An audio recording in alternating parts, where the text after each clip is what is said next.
Cylinder की कीमतों में 41 रुपए की कटौती होगी। सिलेंडर की नई कीमत अब 1762 रुपए हो गई है। तो देखिए, जहां कुछ चीजों पर आपको अतिरिक्त पेमेंट करनी हो सकती है, आज के बदलाव के बाद सिलेंडर जो कमर्शियल है उसमें कुछ कटौती की गई है। 1762 रुपए अब आपको देने होंगे, 40 रुपए की कटौती की गई और नई दरें आज से लागू कर दी गई है। हमारे साथ मोहित लगातार बने हुए। मोहित, कुछ चीजों में कटौती भी की गई है। कमर्शियल सिलेंडर में कटौती की गई है, कीमतें 41 रुपए कम की गई हैं। इसका असर कितना पड़ेगा? और कमर्शियल सिलेंडर में तो आप रेट कम कर रहे हैं, लेकिन होटल्स में और रेस्टोरेंट में अगर लोग खाना खाने के लिए जाएंगे तो वहां आपको ज्यादा पैसे चुकाने होंगे। अब लोग अपना बजट इस नए बदलाव के साथ में कितना बदले, लोगों के जहन में यह सवाल है। देखिए प्रीति, कई सारे बदलाव होने जा रहे हैं। इन बदलावों के साथ से कहीं ना कहीं किसी की जेब पर हल्का असर पड़ेगा, किसी की जेब पर भारी असर पड़ेगा। कुछ ऐसे मध्यम वर्गीय लोग हैं जिन्हें इन चीज़ों से सच में प्रभाव पड़ेगा, तो कुछ ऐसे लोग हैं जिनका प्रभाव जिन पर बहुत ज़्यादा नहीं पड़ेगा। तो आप समझिए कि जो लोग बाहर रेस्टोरेंट में, होटलों में खाने के आदी हैं, उनकी भी जेबें थोड़े दिनों में ढीले होने वाली है। लेकिन ये आप आमतौर पर एक अवधारणा सी बन गई है। जो लोग महीने में 8 दिन 10 दिन बाहर जाते हैं, आउटिंग करते हैं, तो वो मेंटली इस बात के लिए तैयार होते हैं। गाड़ियों की कीमतों में भी इजाफा होने वाला है, तो यानी कि जो गाड़ियों के शौकीन हैं वो अपनी गाड़ियों में कहीं ना कहीं उनके लिए अगर 10-20 हजार 30 हजार बढ़ भी जाते हैं तो उन्हें कोई खास फर्क पड़ने वाला नहीं है। सबसे बड़ी बात है ये कि जो बाहर लोग कैटरिंग का काम कर रहे हैं, जो लोग बाहर दुकानें चला रहे हैं, ऐसे लोगों के लिए अगर 41 रुपए का उन सिलेंडरों में कमी आती है, कमर्शियल सिलेंडरों में कमी आती है, उनके लिए थोड़ी सी राहत हो जाएगी। लेकिन एक बात आप समझिए, 41 रुपए की होती है और अचानक से 2-3 महीने के बाद 10-20-30 करके रेट बढ़ भी जाते हैं, तो वो पता नहीं चलता है। आप चाहे ना इधर से पकड़िए चाहे घुमा के पकड़िए, ये सरकार है उसको पता है कि अपना राजस्व कैसे बढ़ाना है, अपना टैक्स कलेक्शन कैसे बढ़ाना है, उसको पता है कि अपने फाइनेंशियल जो लॉसेस है उसको कैसे कम करना है।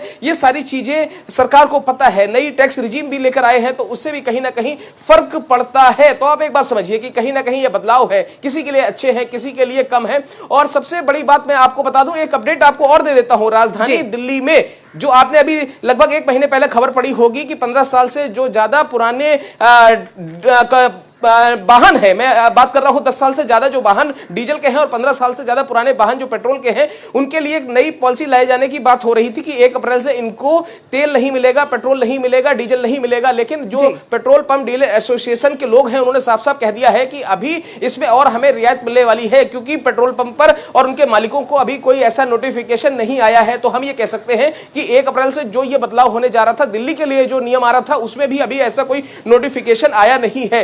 हो सकता है देर सवेर आ जाए तो अलग बात है, लेकिन जो 10-15 साल गाड़ी वाले हैं उनको भी दिल्ली में कम से कम अभी पेट्रोल लेने में कोई परेशानी नहीं होने वाली। हाँ, इतना जरूर है 15 साल पुरानी गाड़ी है, 10 साल पुरानी गाड़ी है तो चालान से आप नहीं बच सकते। इसके अलावा दिल्ली में भी कुछ बदलाव किए गए हैं। दिल्ली में जल्द ही एक नया नियम लेकर आने वाली है सरकार, जिसके तहत अगर आपके कुछ पेंडिंग चालान है और आपने उनको नहीं भरा तो आपका लाइसेंस निरस्त कर दिया जाएगा। ऐसी भी तैयारी चल रही है। हालांकि 1 अप्रैल से लागू नहीं होगा, इसके लिए थोड़ा सा इंतजार करना पड़ेगा, लेकिन इस तरीके के बदलाव जल्द ही हमें तो यहाँ पर कुछ बदलाव बेहतरी के लिए हैं, लेकिन कुछ बदलाव को लेकर के लोगों की प्रतिक्रिया किस तरह की देखने को मिलती है, इसके लिए थोड़ा सा इंतजार करना होगा। मोहित, यहाँ पर आपने 2 चीजों का जिक्र किया था। आप दवाओं का जिक्र कर रहे थे, जैसे डायबिटिक अगर बात की जाए, जो लोग हैं, और भारत में ये बड़ी आबादी है जो डायबिटीज से ग्रसित हैं। अब अगर उससे जुड़ी हुई दवाइयां महंगी होंगी तो लोग हाहाकार जरूर करेंगे। हालांकि बैंकिंग सेक्टर में कुछ ऐसे बदलाव किए गए हैं जिससे लोगों को फायदा होगा। मसलन इन्वेस्टमेंट की ओर लोगों को ज्यादा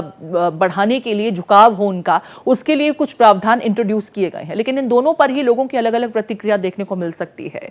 खास करके दवाओं को लेकर के और कौन सी दवाइयां हैं जो आम दिनचर्या में लोग इस्तेमाल करते हैं और उन पर इन बदलाव का असर देखने को मिलेगा, ये जानना चाहेंगे।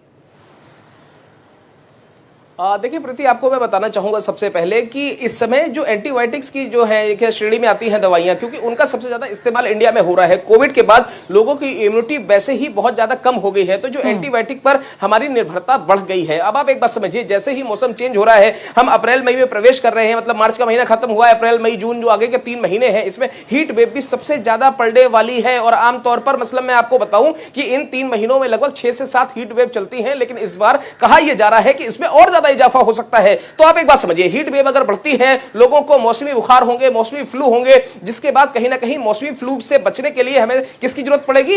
एंटीबायोटिक्स की, क्योंकि डॉक्टर साहब सबसे पहले लिखता है क्या? एंटीबायोटिक्स। ऑपरेशन होता है, लिखता है वो ऑगमेंटिन। अगर सबसे पहले सेफ्लॉक्सिन या दूसरी दवाइयां लिखता है, अगर आपको मौसमी बुखार है, अगर और ज्यादा बुखार है तो सेफिक्समिन लिख देता है। इसके अलावा अगर नजला है, नाक बह रही है, एलर्जी है तो मोन्टेलोकॉस लिप्लोसिडिजिन की दवाइयां लिख देता है। तो इस तरीके की जो दवाइयां हैं जो इस श्रेणी में आती हैं वो महंगी होने जा रही हैं। डायबिटिक जो पेशेंट है उनकी दवाइयां महंगी होने जा रही हैं। आप एक बात समझिए कि इसके लिए सबसे बड़ी बात आपको ये हमें समझनी पड़ेगी, इस दवाइयां आप महंगी कीजिए कोई बात नहीं, लेकिन इसके लिए आपको अमृत फार्मेसी, प्रधानमंत्री जन आरोग्य केंद्र या जो आप जिसे बिल्कुल वो भी देश के हर कोने में होना चाहिए, ताकि लोग ये जो जेनेरिक दवाइयां हैं और सस्ती दवाइयां हैं उसे भी प्रोक्योर कर सकें, क्योंकि अभी तो इसके सेंटर्स भी लिमिटेड हैं, हर जगह एक्सेसिबल भी नहीं है। लेकिन दवाओं के जब रेट बढ़ेंगे तो उसका असर तो पूरे देश में देखने को मिलेगा। अब ऐसे में इसे जनता जोर का झटका धीरे से के रूप में कहती नजर आ रही है, और अगर ऐसा कहती भी है तो मुझे नहीं लगता है कि इसमें कुछ अतिशयोक्ति नजर आ रही है। बहुत शुक्रिया विस्तार से तमाम जानकारियां इस संदर्भ में साझा करने के लिए।